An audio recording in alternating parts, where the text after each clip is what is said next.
Bum bum bum bum bum bum bum bum bum bum bum bum. The Peter Dislike Show. Bum bum bum bum bum bum bum. All right, T minus 6 hours to take off to Taiwan and hopefully a career pivot. I got quite a few things I want to do during this trip. I got two conferences to potentially network with. I'm going to be looking at other career opportunities there. I'm going to be visiting a friend that I met last time I was in Taiwan. I got an elderly grandmother, I think 94 years old. My other grandmother passed away 6 months ago, obviously, and I'm going to be visiting her grave and having her communicate with Mary Curry again. At the funeral, I had her talk to Mary Curry to set me up on a blind date. My dad was so upset that I even asked about that.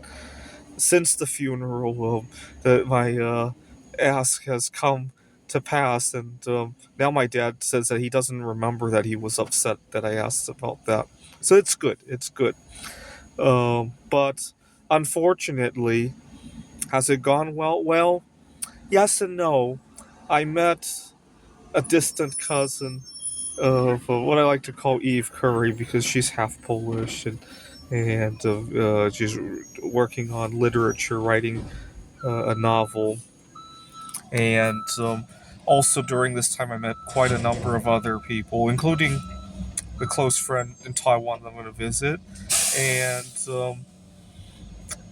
unfortunately my life spun out of control because none of these things go in a straight line, right? So, for example, Eve Curry, she often has anxiety every time we see each other, cancels a couple of times, and then finally, when she can make it, she's late, and it causes my a lot of emotional turbulence, if you will. And then there was it wasn't with Eve Curry, it was with the girl before her. I was so worked up about that, it messed up my job.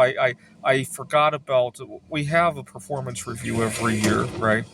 And my boss asked me what would be a good day for her to sit in on a class, and I told her let's get it done with. I'd like to get some feedback as early as possible. So I scheduled it a week before that she had what she had suggested, and then I forgot about the day of the review, and I went there totally unprepared, and I ran into a lot of drama like that. I got into a fight with my roommate, and I moved out in large part because of dating turbulences. I had just had a very stressful date, and I was I went to on the way home. I went to a local grocery store, and they finally restocked. I had a favorite brand of noodles, and they finally restocked it. I've been waiting weeks. I've learned because of my very particular eating habits.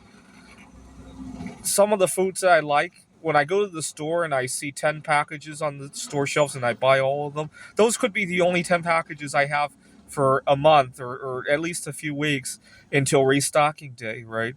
Unless I want to drive out of town to get. Sometimes I leverage my trips out of town. If I'm going to go to, let's say I love stargazing, right? Let's say it's cloudy in Phoenix, and I need to go to Payson or Globe to see a stargazing event, or I want to go to an art show in Las Vegas. I've learned to leverage those trips to pick up everything that I eat that's very particular, because those things.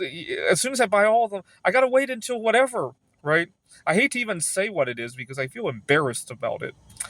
But anyway, after a very stressful date, and then finally seeing my favorite food, it was like, oh, thank God. And I go home, I'm so ready to dig into my food, and my roommate just won't stop harassing me about something stupid.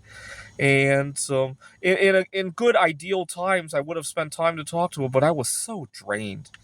And this is a concept that a lot of people don't understand. Most people think of dating as it comes easy for them, right? And it doesn't for me.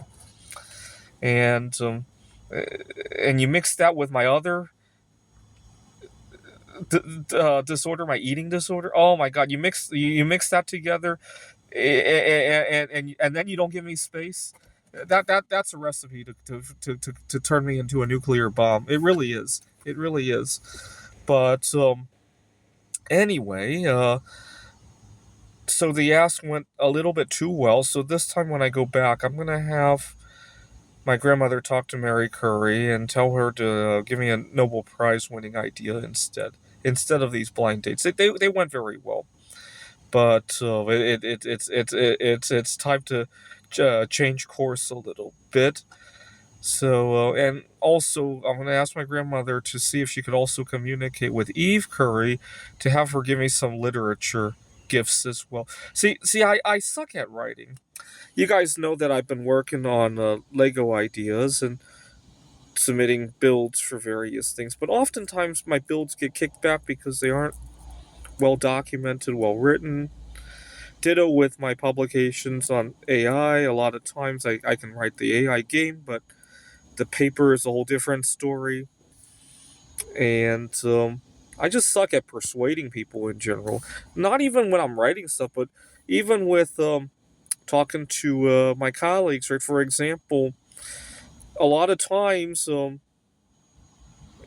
talk about the troubles I've had at work. I've been Donald Trump from a number of jobs. A lot of times, what leads me to get Donald Trumped or disciplined at work isn't necessarily the activity involved, right? It's not because I got into conflict with my coworkers. It's not because of work bad performance. No, it's a lot of times it's usually how I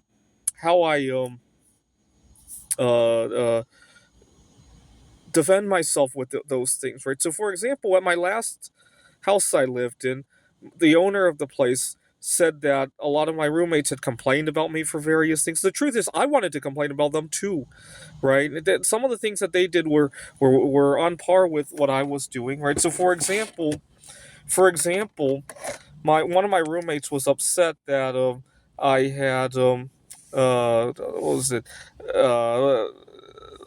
not close the toilet seat lid. She was very sensitive about seeing the inside. I flushed the toilet and everything. I didn't leave a mess in the toilet, but just because the lid, not the seat, but the whole lid of the toilet was up, and she was grossed out by that. Well, you know what? Um, a lot of times I get grossed out by it. I have food allergies. When they, and a lot of times I have to go out and get gloves to put on to scrub places down, and I didn't want to cause conflict by bringing that up. I could have just as easily caused as much noise about that, or probably even more so, right? And I mean, a lot of times at the workplace, I have grievances that are just as strong as the ones against me, but I'm not a very good persuader of those things, right? And so. Uh, you guys know a lot of people when I come here and talk about what I Pete or dislike, I suck at persuading you guys. I get a lot of bad comments. I get a lot of dislikes from that, and that's why it's the Peter dislike show, because I know I'm going to get disliked, and it's hard to say, right? Because I ask for dislike. When I get likes, it might be people who think that I'm bad at the video, right? That's why I ask for dislikes, to confuse people, right? Um, so I'm gonna ask my grandmother to talk to Eve Curry and have her give me some of her persuasion skills so that I can because some of the most of the conflicts they have are not from underlying activities, but for how they're dressed up. I would say much more so than the activity themselves. If I see people who are much more successful than me doing worse than I am in terms of performance, in terms of their interactions with other people, just because they could dress it up right. Right, let's face it. Sometimes when I get into some of these altercations, the other side is way worse. Right, it's just that they dress it up at the end of it. All right, and then I'll be taking a look at some architecture in Taiwan for some inspiration for my Lego art project, obviously. And I pray that the God of dislikes will entrust me with. There are lot of good places to hike in Taiwan. I want to look down and pick up a rock worth a few $1 billion, either some precious metal or some element that has yet to be discovered. Right? I hope the God of Dislikes will entrust me with that. Right? So the God of Dislikes entrust me with a new art piece that sells for a few million. Entrust me with a rare coin worth a few million. Although finding that is probably trickier in Taiwan. Taiwan has redesigned their coins a few times, so you're not going to find many 100-year-old coins like you might here in the United States, right? Entrust me with a rare coin. Entrust me with a future wife. Entrust me with a rock worth a few $1 million, and entrust me with good persuasion skills. This is the Peter Dislike Show. Bum bum bum bum bum bum bum bum bum bum bum bum.